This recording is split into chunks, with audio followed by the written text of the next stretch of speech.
Muy buenos días, estimados amigos del Grupo Radio Estéreo Mairán.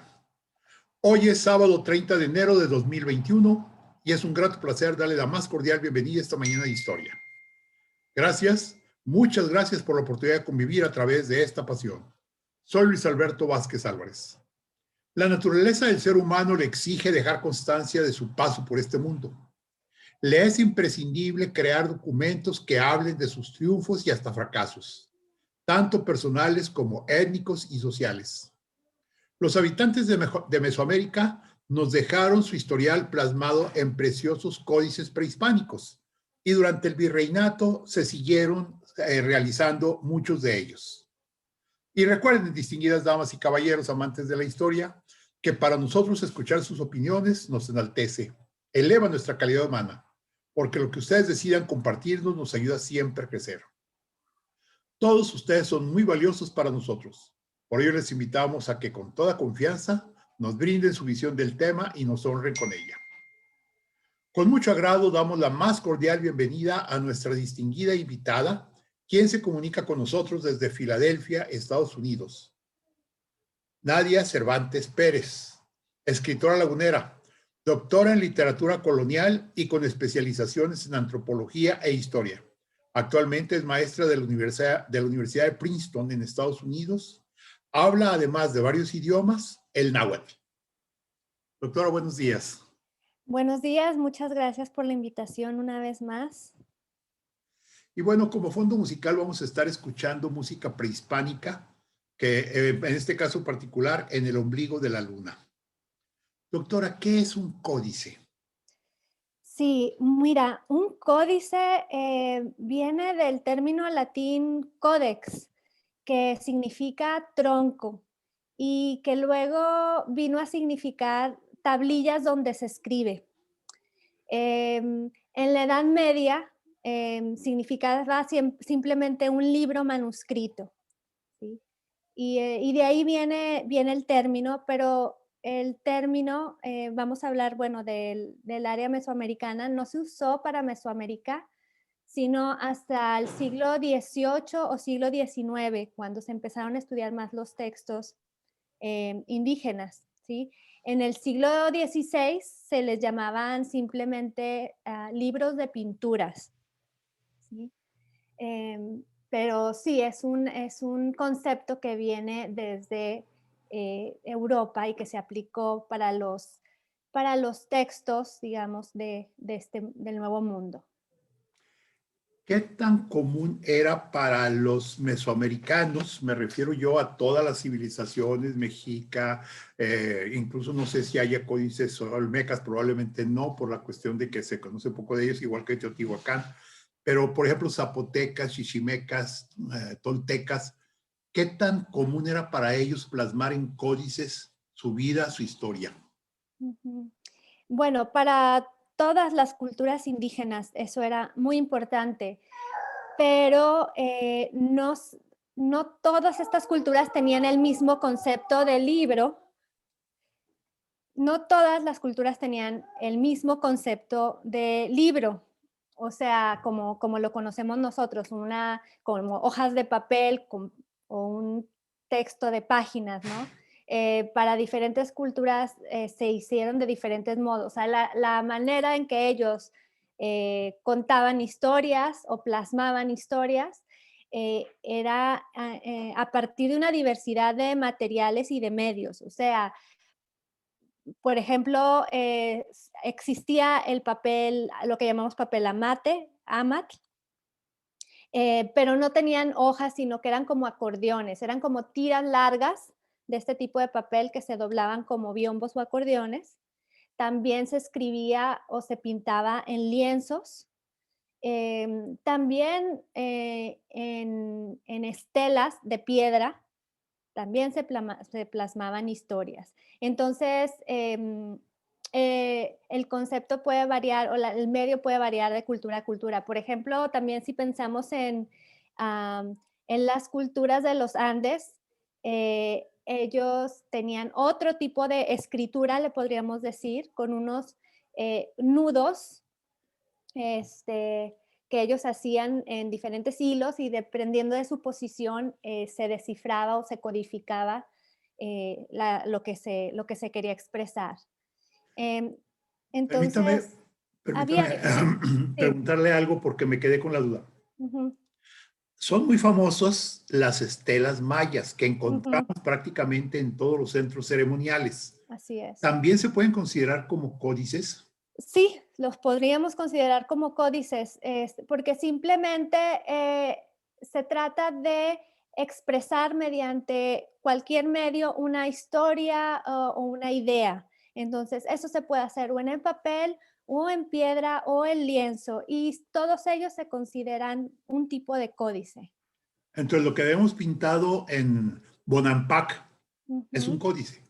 Sí, sí, definitivamente. Y las estatuas que vemos, por ejemplo, Nekbalam, de los famosos guerreros alados, con todo lo que significa lateralmente hacia ellos, ¿también sería tipo códice? No conozco esta estatua, pero sí hay muchas estatuas que contienen un tipo de escritura, además de la representación misma del personaje, y sí, también se considera códice. Excelente. No, adelante, perdón. Era Sí, no, no, de excelente mías. pregunta, pero es una duda que siempre surge porque para nosotros un códice debe ser como un libro o un texto de papel y pues no necesariamente hay que ampliar un poco también esta idea de qué se considera un texto, ¿no? Algo que puede expresar significados e ideas.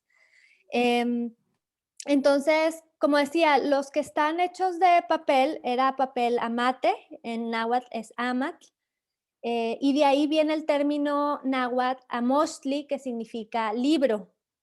Pero también estaban hechos estos libros de fibra de maguey o de pieles de venados, también se encuentran, ¿sí? Y bueno, son objetos muy, muy antiguos, aunque los más antiguos que se han encontrado desafortunadamente son ilegibles en su mayoría y en su mayoría son del área maya, ¿no? Em, y del siglo XIV al siglo XV se han conservado alrededor de 15 códices del área mixteca, maya y del altiplano central, que es de la cultura náhuatl. Em, y algunos de estos códices, tal vez les sonarán los nombres a algunos de los que nos escuchan, es el códice Borgia, Laúd, Nutal, Bodley, Vaticano B, Dresde, y los nombres de estos códices eh, se refieren a nombres de las personas que los tenían, que los poseyeron, o del lugar en donde se encuentran. Por ejemplo, el Vaticano B se llama así porque se encuentra en la Biblioteca del Vaticano. Una pregunta aquí en este aspecto. Usted menciona que se conocen unos 15 códices prehispánicos, por decirlo así. Ujú. Sin embargo, se supone que debería haber muchos más. E inclusive, si mal no recuerdo, hubo un obispo de Mérida que destruyó muchos, aunque más tarde él mismo se encargó de generar toda una cultura maya muy fuerte. ¿Dónde quedaron los demás códices o cuántos códices se calcula que podrían haber existido en la época prehispánica? Bueno, difícil calcular el número, pero muchísimos. Y sí, como mencionó, usted menciona al obispo Fray Diego de Landa, de Yucatán, eh, que representa lo que sucedió en muchas ocasiones con estos textos antiguos que fueron destruidos por los frailes o por los conquistadores por considerarse objetos idolátricos, ¿no? Y una de las estrategias de conquista y evangelización fue destruir ese legado religioso, cultural, como una forma de borrar las ideas que tenían los antiguos indígenas sobre sus dioses, su cosmología, para poder entonces así eh, convertirlos al cristianismo más fácilmente. Eso se pensaba, ¿no? Pero afortunadamente algunos de estos indígenas escondieron algunos de estos códices o volvieron a escribir lo que ellos recordaban, ¿no? O en el caso de otros frailes como el obispo Diego de Landa, más tarde juntó a un grupo de estos indígenas sabios para que le contaran otra vez todas estas historias y las puso por escrito. Ahora bien, ¿quiénes elaboraban los códices?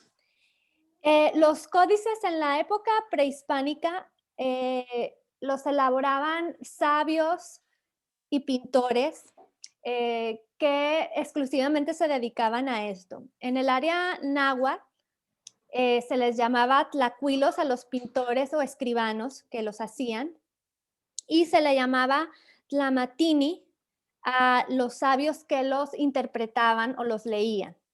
¿Sí?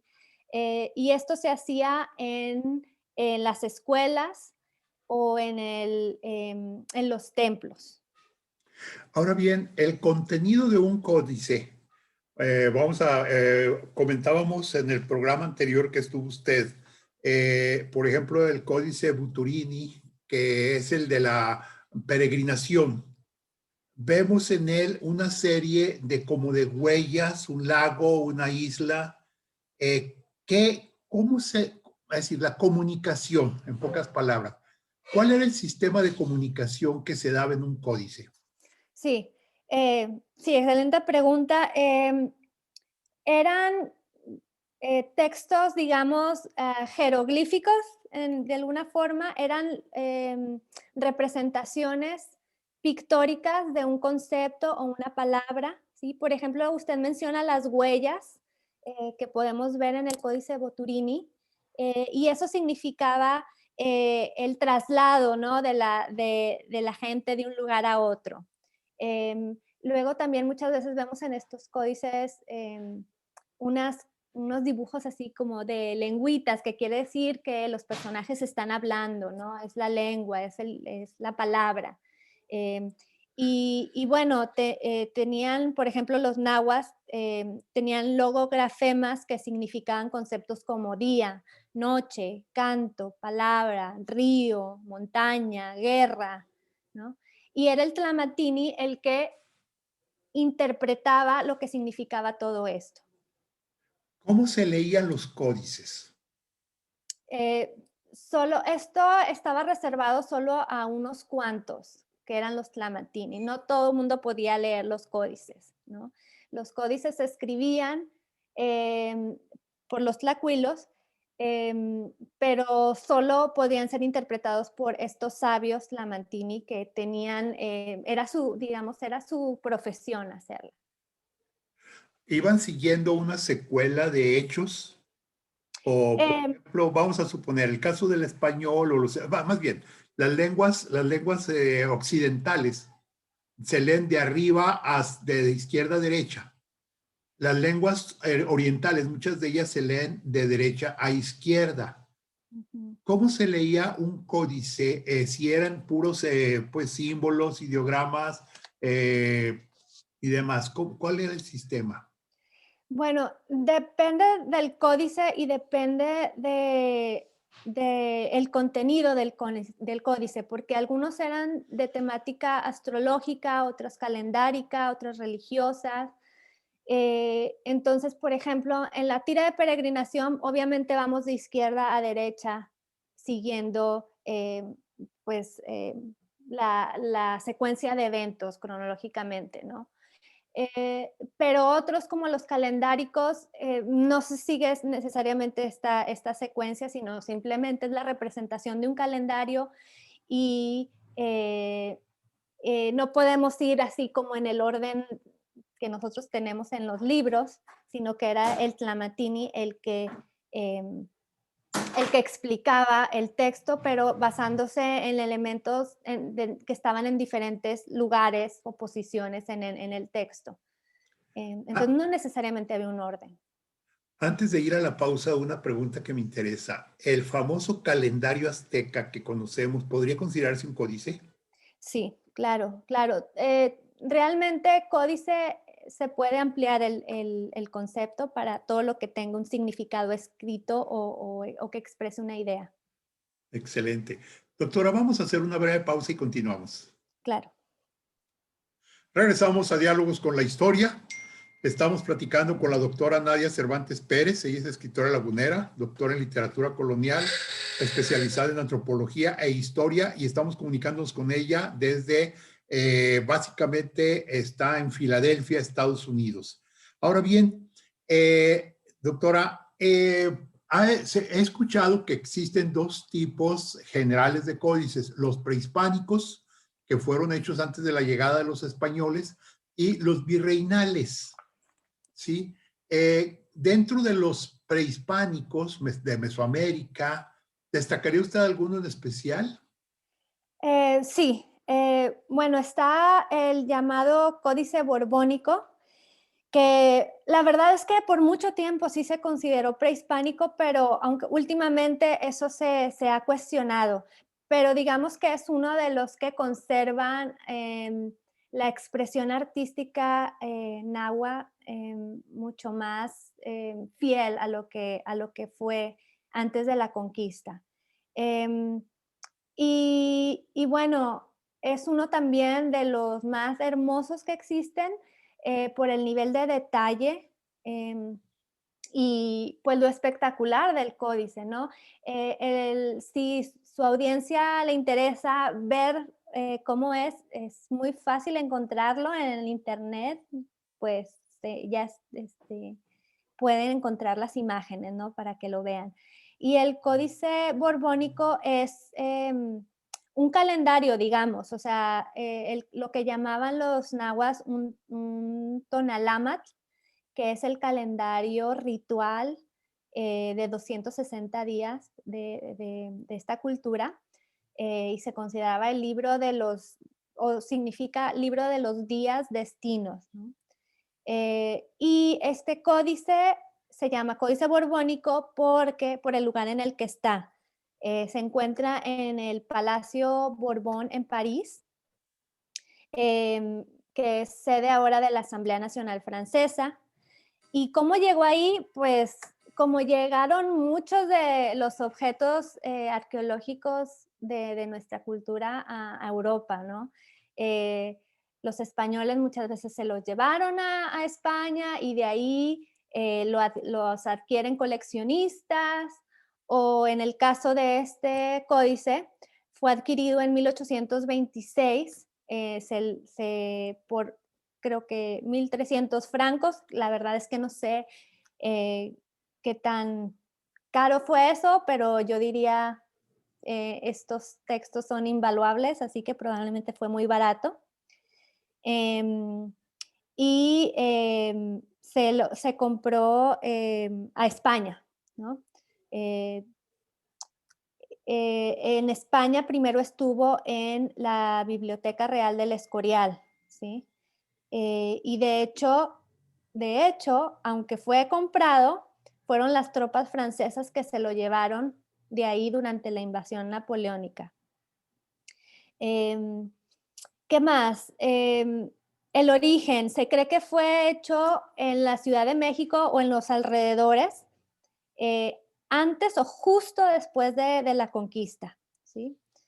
Y el texto, en este caso, es en su mayoría pictórico, o sea, son puras pinturas, muy pocas glosas o comentarios alfabéticos en español, ¿no? Y por eso se sabe que, bueno, esto fue añadido durante la conquista y que tal vez el texto sea más cercano a la época colonial.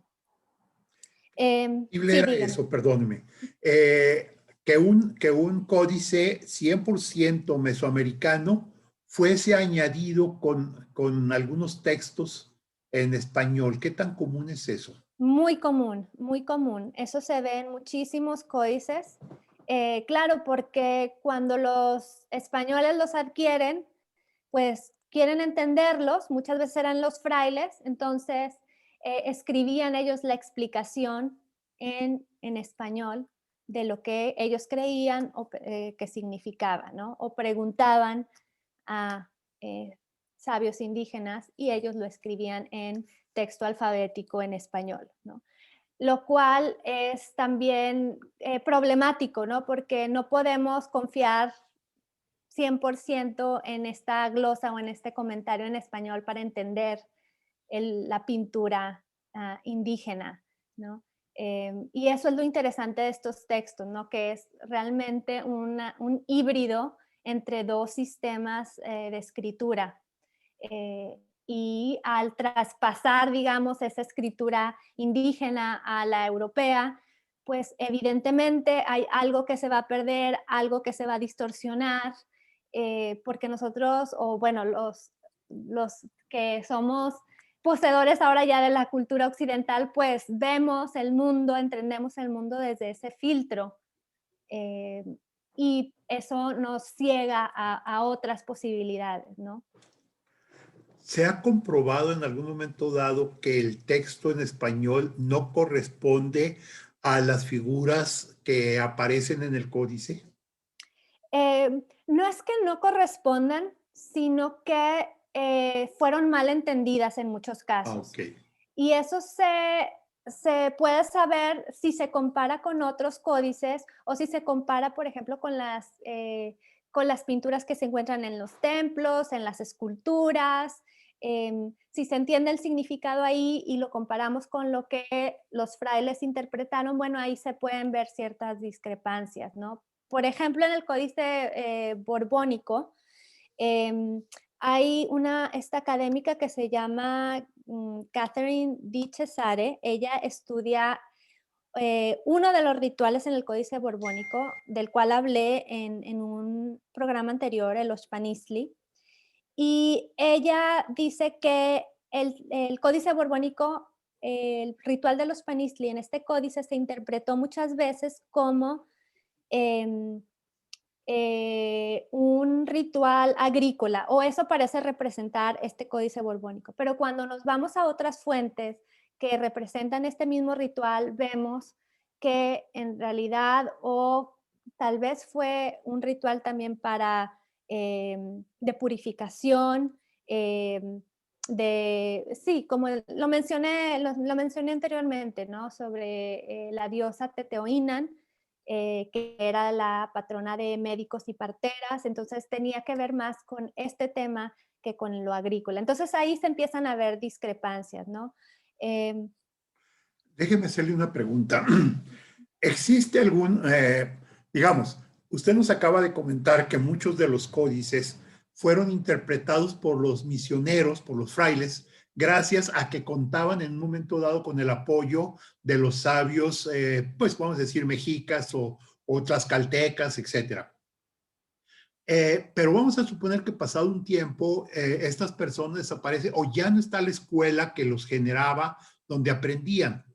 ¿Existe para los códices, para el idioma náhuatl y demás, algún tipo, como la famosa piedra Rosetta, que fue la que sirvió para interpretar los jeroglíficos egipcios porque se encontró escrita tanto en griego como en arameo, tengo entendido? Y gracias a ello se pudieron interpretar los jeroglíficos egipcios.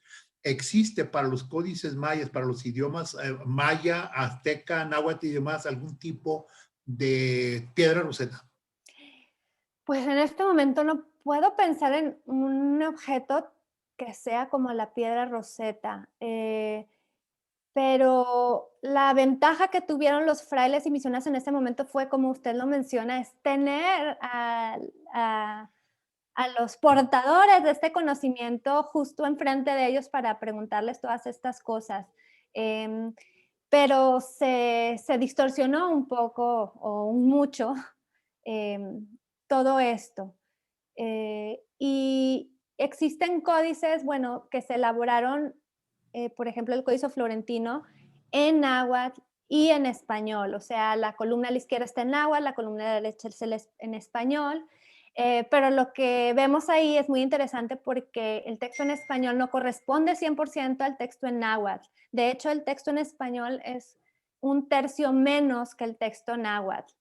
Entonces ahí también podemos ver cómo no podemos confiarnos completamente solo en esa interpretación europea del texto o de la escritura en indígena. ¿Hubo frailes o monjes que se preocuparon por aprender los idiomas indígenas, como por ejemplo el náhuatl?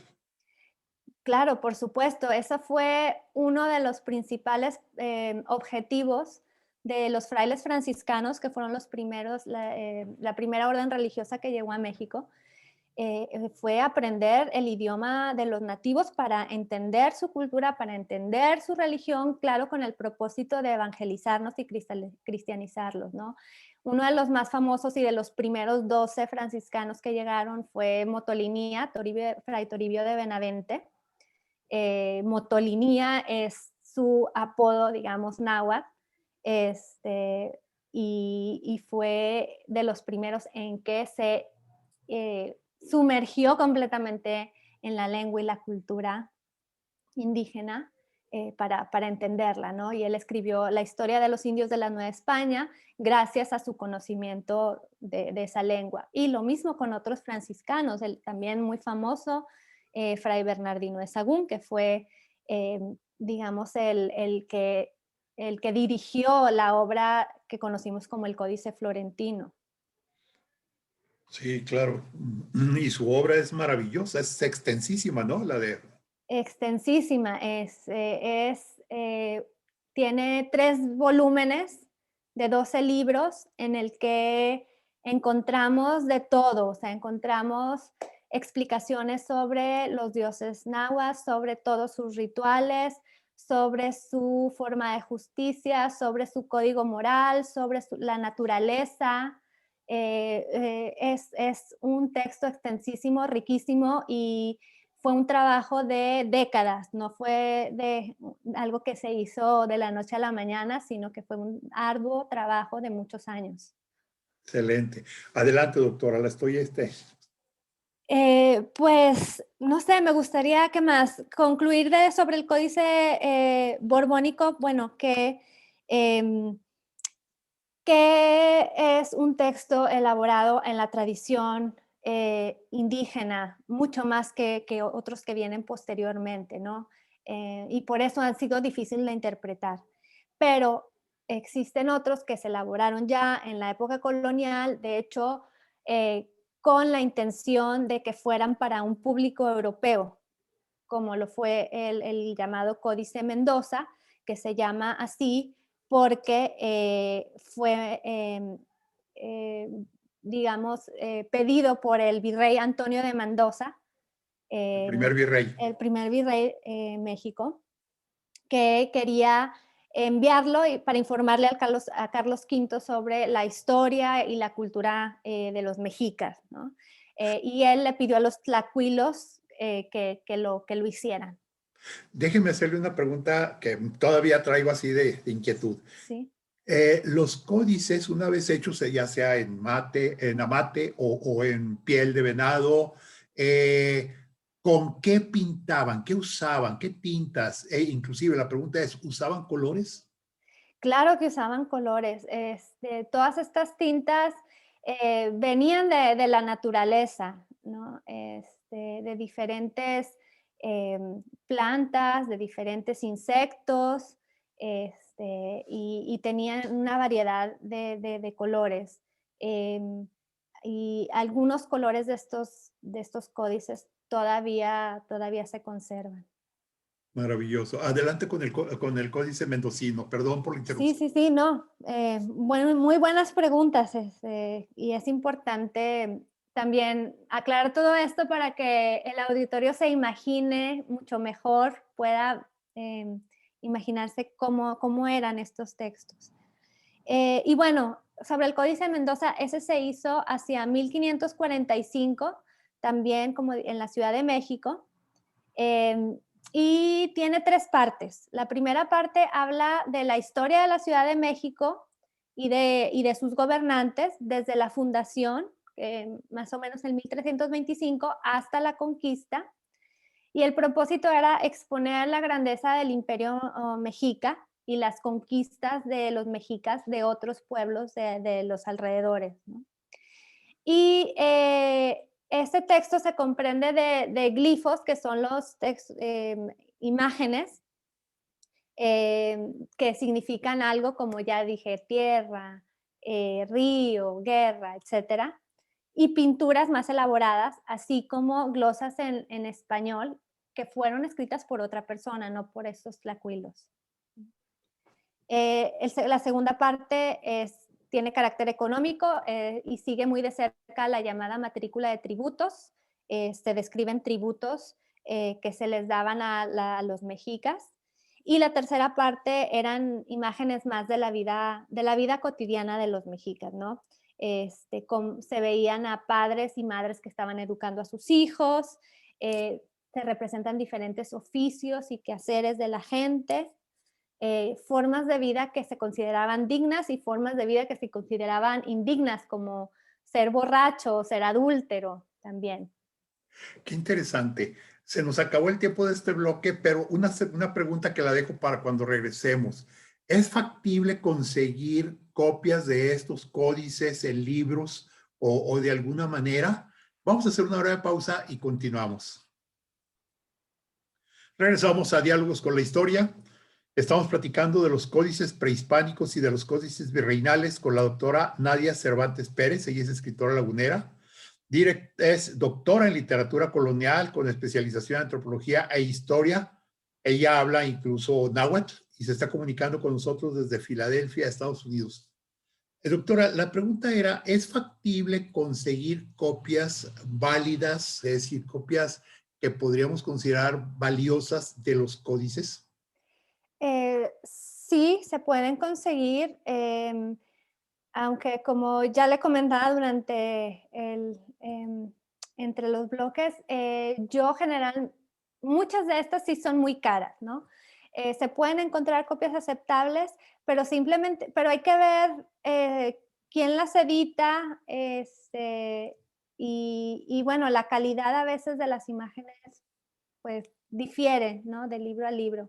Eh, pero también, como ya le mencionaba, a mí me gusta consultarlas en línea, porque muchas de las bibliotecas en donde se encuentran estos códices ya los tienen digitalizados y a color, entonces se pueden consultar los originales, digamos, y bueno, para mí no hay nada mejor que ver el texto lo más cercano posible al original. Entonces, simplemente hay que buscar en Google y muchos de estos se encuentran en línea.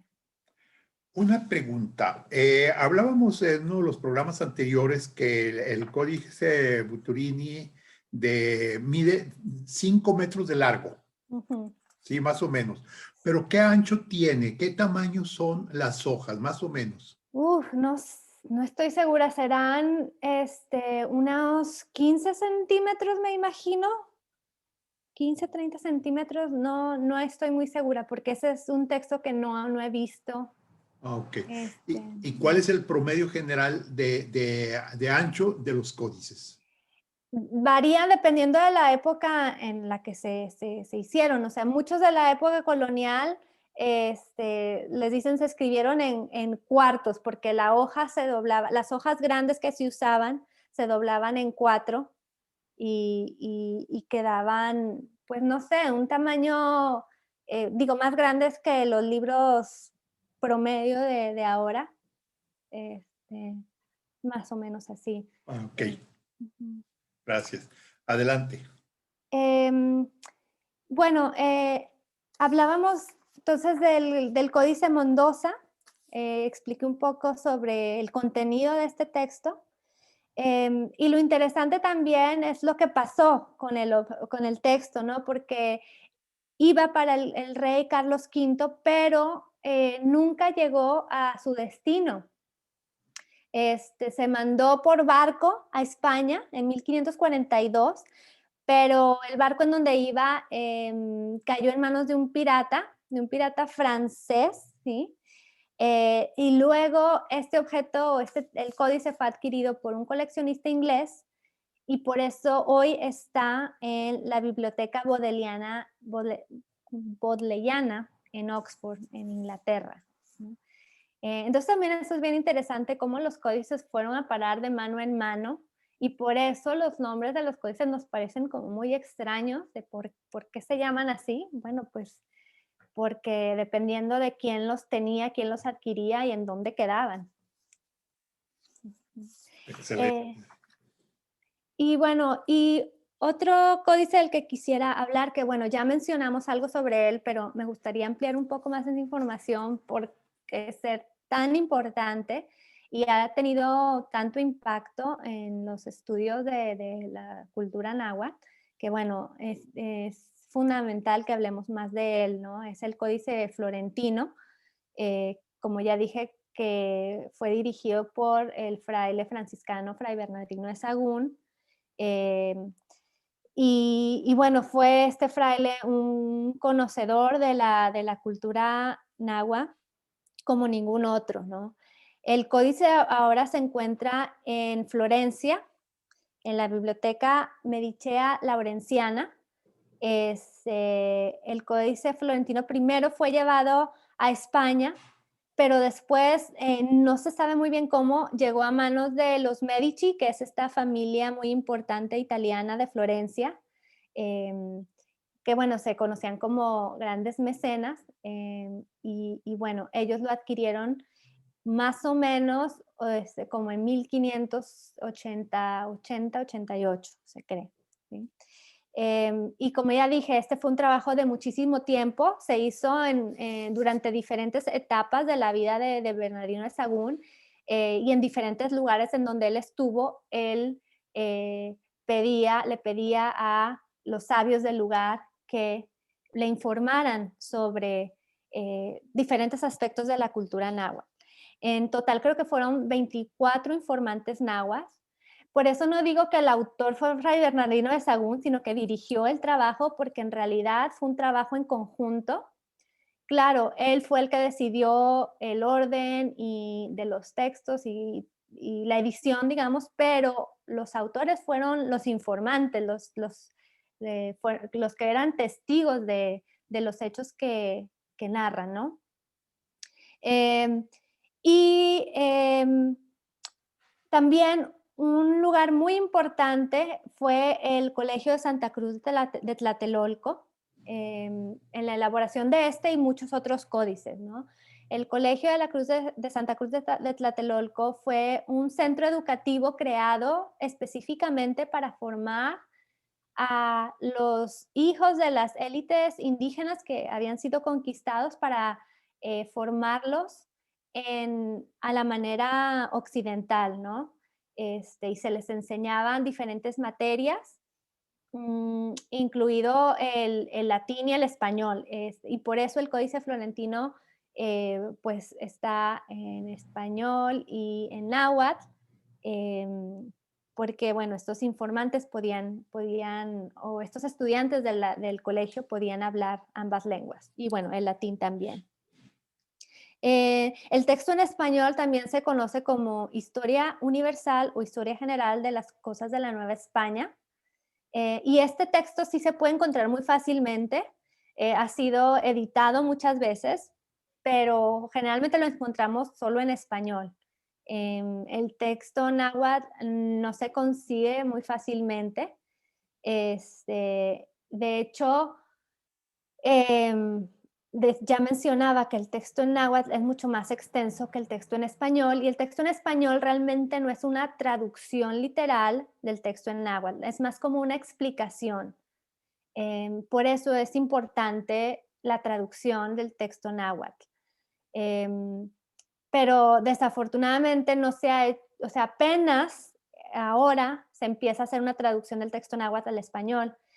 Ya los primeros que lo tradujeron fueron norteamericanos, ¿no?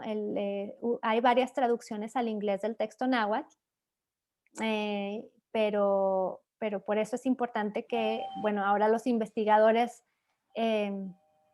empiecen también a hacerlo al español. Eso nos puede también, pues, explicar mucho sobre esa hibridez o esa comunión de culturas, cómo se interpretó el mundo antiguo náhuatl, ¿no? Em, Y bueno, también tiene imágenes este texto. Tiene más de 2.400 imágenes, también elaboradas por estos informantes. Em, y ya mencioné que son 12 libros y están en 3 volúmenes. Se escribió más o menos alrededor de 1555, pero se les fueron añadiendo cosas a lo largo de los años. En 1577 Sahagún lo tradujo, entre comillas, al español y fue cuando se le incluyeron las imágenes. ¿Sí? Y bueno, hablaba de la riqueza del texto. ¿Por qué? Porque habla no solo de los dioses mexicas, sino explica todos los calendarios, tanto el Tonalpowali, que es la cuenta de los destinos, como el Xiuhpowali, que es el calendario solar y sus rituales, los mitos más importantes. Habla de la política, de la filosofía moral, de la historia, la medicina, y también el conocimiento que tenían los nahuas de la naturaleza. Y entonces no hay libro que se le compare, es como una enciclopedia de los nahuas, es la fuente principal a la que uno que quiere estudiar la cultura náhuatl tiene que ir primero. Y entonces ese códice es algo valiosísimo que podríamos considerar como la Biblia del conocimiento de las culturas mesoamericanas, por lo menos de México. Pues yo diría que sí, sí, porque bueno, existen muchos otros códices, pero ninguno tan extenso ni tan detallado como este. Excelente. No sé si quisiera mencionar en el tiempo que nos queda algún otro códice que le llamara la atención o... Claro, sí, podemos terminar en estos últimos minutos con otro códice que quisiera mencionar, porque para ver también un poco cómo ha sido la transformación de estos códices, ¿no? Es el Códice Tudela, que también es un documento del siglo XVI. Se cree que llegó a España en el siglo XVII. Se cree que la tenía una familia descendiente de un español que estuvo en el Nuevo Mundo. Y en 1947 llega al Museo de América en Madrid. Y se llama Códice Tudela por el subdirector del museo, que se llamaba José Tudela de la Orden. Y fue el que lo adquirió, ¿no? Y de ahí su nombre. Es un texto que describe fiestas, deidades, diferentes elementos religiosos importantes. Y hay un académico, su apellido es Batalla Rosado. Él escribió también su tesis doctoral solo sobre este códice, y él hace una genealogía de diferentes códices, los códices llamados del grupo Magliabechiano, con el códice Tudela, para ver un poco de dónde venían estos textos. Y él concluye que el códice Tudela fue el primero de estos códices. Los otros códices de este grupo fueron copias de ese primero original, ¿no? Entonces vemos que en muchas ocasiones otros códices tienen la misma información que otros, pero son una especie de copia, ¿no? Pero con transformaciones, con diferencias importantes. Sí, dígame. Una pregunta. Hasta ahorita, de los códices que nos ha mencionado, los más famosos, curiosamente se encuentran fuera de México. ¿Hay algunos códices en México que realmente podamos destacar? Sí, no se me viene a la mente cuáles exactamente, pero en el Museo de Antropología e Historia en la Ciudad de México tenemos algunos. Creo que la tira de peregrinación debe estar ahí. Em, em, no se me vienen a la mente otros, pero sí hay algunos. De hecho, hubo uno que estaba en el Vaticano, y que una anécdota importante es que Juan Pablo II, el Papa, se lo trajo de vuelta a México y se lo dio al presidente de ese entonces, que era Salinas de Gortari, pero no se me va de la mente cuál códice era este. Pero sí, Códice que desafortunadamente. es Códice Vaticano, ¿no? Sí, Ah, pues claro, puede ser el Códice Vaticano. Digo, según Sí, sí, el sí. Códice Sí, sí, Vaticano. sí. Pero bueno, sí, desafortunadamente muchos de estos textos están en otras bibliotecas, en Europa sobre todo, Madrid, Inglaterra y Francia, Italia. Bueno, pues es parte del problema que se genera. Ujú. Y uno de los aspectos más importantes es que son los originales, y son originales de prácticamente casi 500 años, ¿no? Así es, sí, no, son documentos valiosísimos, que es una lástima que no estén con nosotros, porque es un patrimonio nacional, pues, que no se puede reproducir, no se puede vender, o sea, que no tienen precio, ¿no? Así es. Sí, bueno, pues son cosas muy, muy valiosas. Doctora, se nos acaba el tiempo. No sé si hubiera algún comentario para terminar este tema de los códices que quisiera hacernos. Bueno, terminar un poco ampliando o concluyendo con esta idea de por qué los códices están en el extranjero, ¿no? Es parte, es un legado del colonialismo, desafortunadamente. El colonialismo nos ha a veces privado de nuestro propio patrimonio, y por eso es importante que valoremos lo que tenemos en nuestro país, lo que todavía está ahí, ¿no? Para conservarlo, y que no se vaya. Definitivamente. Y bueno, pues instituciones como el Instituto Nacional de Antropología e Historia, como el museo o los museos mexicanos son muy valiosos. Pues, doctora Nadia Cervantes Pérez, escritora lagunera, muchísimas gracias. Que no sea muy duro el frío allá en Filadelfia, donde está usted. Esperemos que no. Le agradecemos infinitamente los programas que nos ha hecho favor, y pues ya estaremos comunicándonos con usted nuevamente para pues un poco sobre la literatura colonial, que es precisamente la parte de su especialidad más fuerte, para que nos acompañe en otro programa. Muchísimas gracias, doctora. Claro que sí, siempre un gusto y le agradezco mucho todas estas invitaciones. Gracias. Gracias a mi compañera Claudia Martínez Martel, la coordinación general de este programa, a Roberto Ríos, mi compañero en los controles de grabación, y a ustedes, estimadas amigas, amigos, los esperamos el próximo sábado, ya 6 de febrero. Muchas gracias, muy buenos días, muy feliz fin de semana.